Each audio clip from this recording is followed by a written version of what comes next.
r/rules horror. Posted by you/idontlikepapaya. I house sat with something that resembled human and I broke an important rule. Daniel was a regular at our bar, visiting twice or three times a week. Although friendly, he was quite reserved and didn't tell us much about himself. I knew that he had his own business which seemed to be doing well judging from his good quality suits and expensive-looking watches. There was no red flag about this man as he never caused any trouble. Daniel was polite to everyone and he also tipped well. So when he asked me to house sit, I agreed. He looked tired and asked for a double shot instead of his usual that night. When I asked what was wrong, he complained about his coming business trip and how he was worried about leaving his house for a few days. I suggested that he could hire someone to house sit, and that was when his eyes lit up behind the metal-rimmed glasses. "That is a wonderful idea, Emma," he said. "Say, how much do you make working here?" $20 per hour. "Why?" "If you could take Friday off, I'll pay you $50 per hour to stay a night at my house." My eyes widened. It was almost ridiculous how much this guy was willing to pay to have someone look after his house. Daniel mistook my surprise as disappointment as he immediately continued in an apologetic tone. What was I thinking? Of course it's going to take more to convince you to stay at my boring old house. How about $80 per hour? That's... Daniel, you are not living in a palace or some kind of haunted house, aren't you? Daniel laughed softly. "Oh no. Not at all. It's just an ordinary house. You'll see there's nothing to worry about. It's just that I expect you to do a few things while you're there. Compared to what you're doing here, I'm sure it would be super easy for you." He said that in a very nonchalant way, like it was no big deal at all. Looking back, I should have been more suspicious and asked him right then about what he intended for me to do. It might have saved me from what was to come then, but I was blinded by the offer that seemed too good to be true. I told Daniel that he got himself a deal and that I would be at his house by 6 p.m. on Friday. Daniel's house stood in a nice neighborhood not too far from my apartment. It was an ordinary two-story house, a little old but looked rather well taken care of. I found the key under the mat as instructed. As I entered, I immediately noticed that there were some lights coming from the living room. I also heard the low humming sound of a television, which was weird, since Daniel was supposed to leave for his trip hours ago. I made my way to the living room and Daniel was there, sitting in a dark room illuminated only by the television screen which was showing some kind of advertisement. "Daniel? I thought you left." As I walked in, he turned to look at me. "Yes, he left a few hours ago," he replied, and that was when I realized this man was not Daniel at all. He looked almost identical to Daniel, but thinner and messier. Daniel always dressed well whereas this guy was wearing an old t-shirt, sweatpants, and some dirty indoor slippers. His hair was long and unkempt, and he didn't wear glasses, unlike Daniel. Something about him also felt off. His eyes were cold, almost emotionless. He also sat upright on the sofa which was a weird pose to be in while relaxing and watching some TV. Sorry. I mistook you for Daniel. You must be his brother." I tried to hide my surprise. Daniel hired me to house sit while he's away so I didn't expect to see anyone here. He stared at me for a few seconds, as if he was sizing me up, then nodded. "Okay. I think Daniel left you some notes in the kitchen." The note was indeed on the counter. It read, "Emma. Thanks again for doing this. I apologize for not giving you a heads up on my twin brother, Thomas. He will be here with you while I'm away. I totally understand that the situation is probably not ideal for you but please don't worry about Thomas. He is a little weird but actually very nice. As long as you follow my instructions, I guarantee that everything will go very smoothly on your side. 1. This is the most important rule and I cannot stress this enough. Do not let Thomas leave the house under any circumstance. No matter what happens, never give him permission or imply that he can leave. He might try to trick you. Don't fall for it. He won't try to leave without your permission, so there is no need to physically restrain him. 2. Please be polite to Thomas. It will make everything much easier. Entertain him if you must. He won't ask for anything absurd so please do what he wants to the best of your ability. 3. You can help yourself to anything in the fridge. You don't need to prepare anything for Thomas but please join him at the dinner table as that's the polite thing to do. 4. You can sleep in the guest bedroom. Close the curtains. 5. Always lock the front door when you go outside. Keep the keys with you at all times. 6. If you notice that outside is pitch black, don't go out. Trust me on this, please. 7. Thomas won't harm you directly but he will lie to get his way. Watch out. 8. In the morning, please water my plants in the yard. If you sense that Thomas is angry with you, use this as an excuse to go outside and just go home. Leave the key under the mat if you do so. I'll pay you another $500 if you manage to keep the house clean and tidy when you leave. To compensate for your extra trouble, I left some extra money for you in the envelope. Good luck and stay safe." Beside the note was a little white envelope filled with banknotes. I gulped as I counted them. $500 in total. This guy was serious. Apart from keeping Thomas inside the house, the rest of the instructions are actually quite common sense. Locking the door, watering plants, sleeping in the guest bedroom, these were not absurd at all. Not worth the $1,000 on Daniel's side if you ask me. I still didn't understand why Daniel would need me to look after his house if Thomas was there already. Perhaps he didn't trust his own brother. Well, he did look like a deadbeat to be honest. One question remained. Why was Thomas not allowed to leave the house? He was a full-grown adult who seemed to be functioning like a normal person. I thought about all the reasons that could explain this rule, and all the possible scenarios made me anxious. I should have trusted my instinct and left right then, but I didn't. Thomas did indeed creep me out a bit with his gaze, but he looked frail enough and I thought I could handle him if he were to try something weird. In other words, greed got the better of me and I ignored my gut feeling. It was a big mistake. When I went back to the living room, Thomas was still watching the television. "Hey! It seems we will be temporary housemates for tonight." "That's fine by me." His eyes were still glued to the screen. I hesitated. I didn't want to share dinner with this guy, but I wanted to follow Daniel's instructions. "I'm having dinner soon. You're welcome to join me." Thomas turned to me and smirked. "I would be delighted to." To call the dinner awkward was an understatement. Daniel's fridge was a strange sight to see. Exactly half of it was filled with normal food like fresh fruit, pasta sauces, and vegetables, while the other half was filled with several Tupperwares full of raw red meat, portioned into some kind of morbid meal prep. I reheated a box of frozen pizza from the freezer and saw Thomas pull out one of the meat Tupperware. He emptied the container onto a plate and set it down on one side of the table. He then sat down and stared at me patiently as if he was done preparing his own food and was waiting for me to be done with mine. The awkward silence seemed to go on for eternity before the microwave gave a loud ding and I took my pizza out. "Enjoy your meal," Thomas said. For some reason, his voice sounded sinister. I dared not comment on Thomas's disgusting meal. We just ate dinner in silence. The sight of raw red meat with blood still oozing from it almost made me gag, but Thomas was eating the whole thing like there was nothing wrong. The way he cut and dug his fork into the meat was precise and rhythmic, almost robot-like. I couldn't help but notice that he seemed to glance at my direction a lot, not at me, but rather at my pizza. Finally, I gave into his inquisitive gaze. "Would you like some of my pizza?" "Thank you. But no, I cannot eat that." "Are you, like, allergic to some ingredients?" "I guess you could say so. According to Daniel, there are a lot of things I should not eat," Thomas said. "But I would love to expand my diet. It is quite boring having the same meal every day.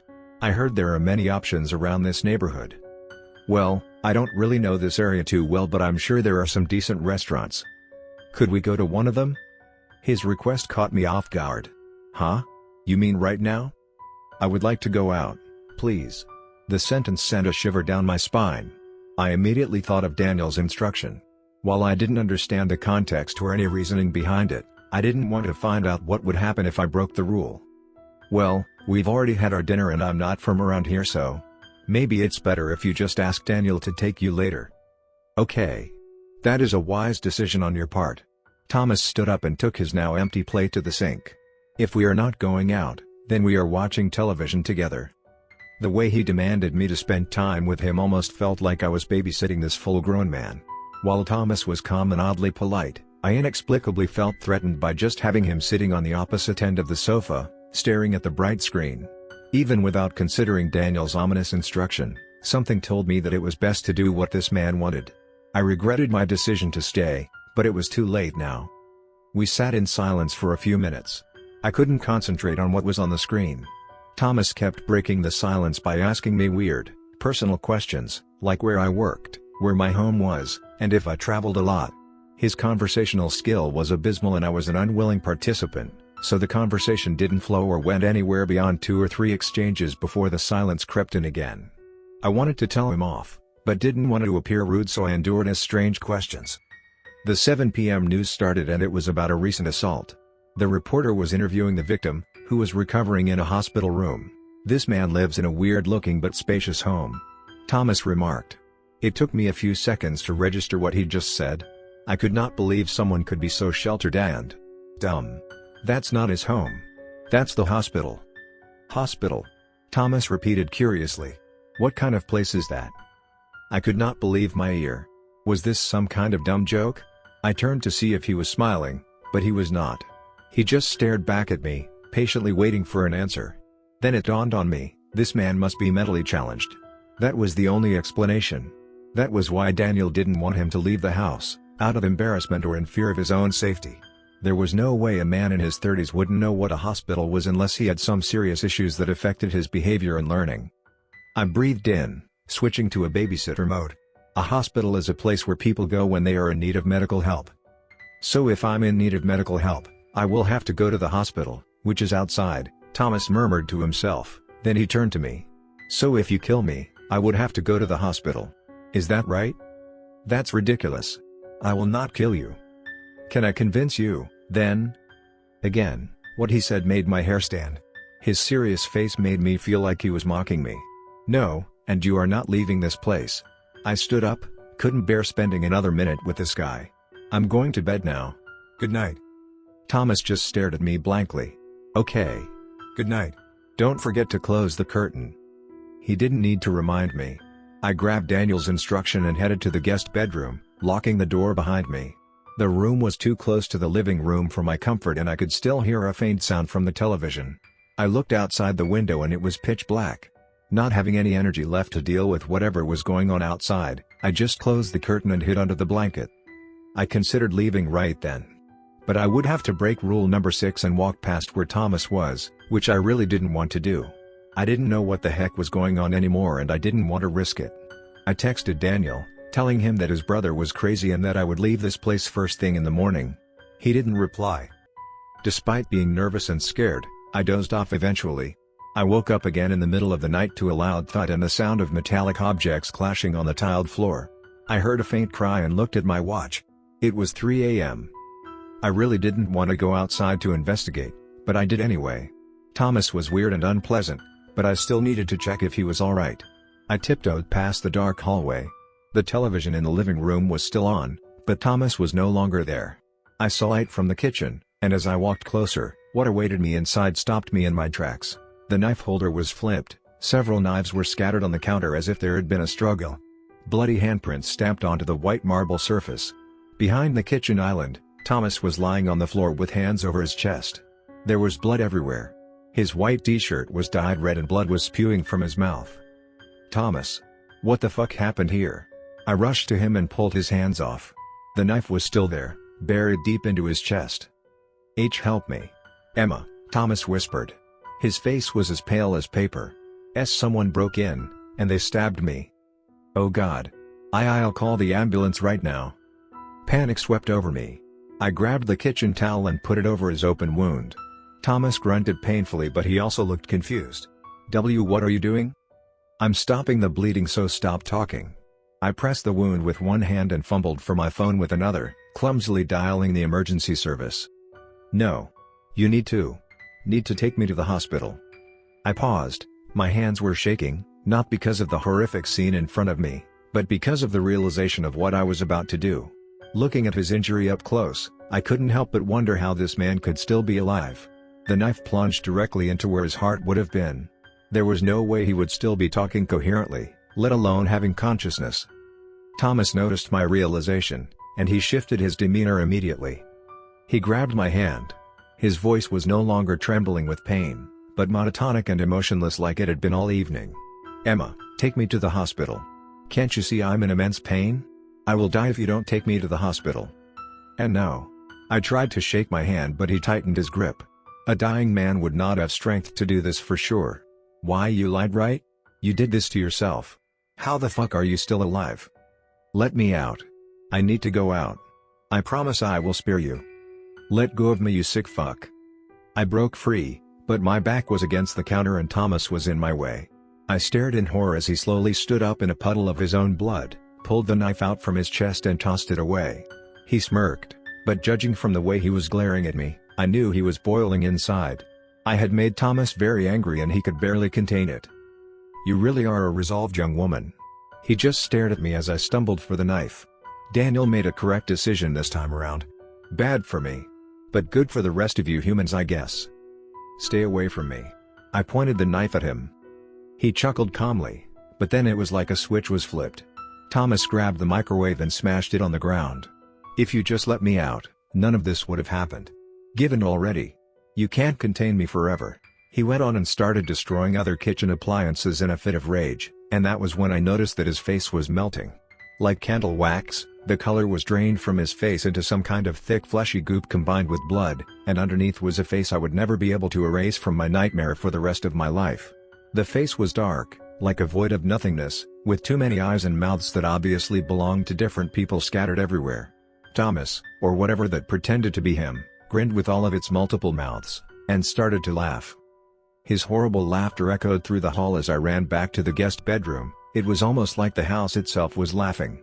I locked the door behind me and covered my ears. I could hear Thomas wreaking havoc outside for the rest of the night. He also begged and demanded me to open the door several times, each time with different voices, but no way in hell I was going to comply. The night continued to torment me endlessly. I didn't know if I had passed out, but when I opened my eyes again it was the next morning.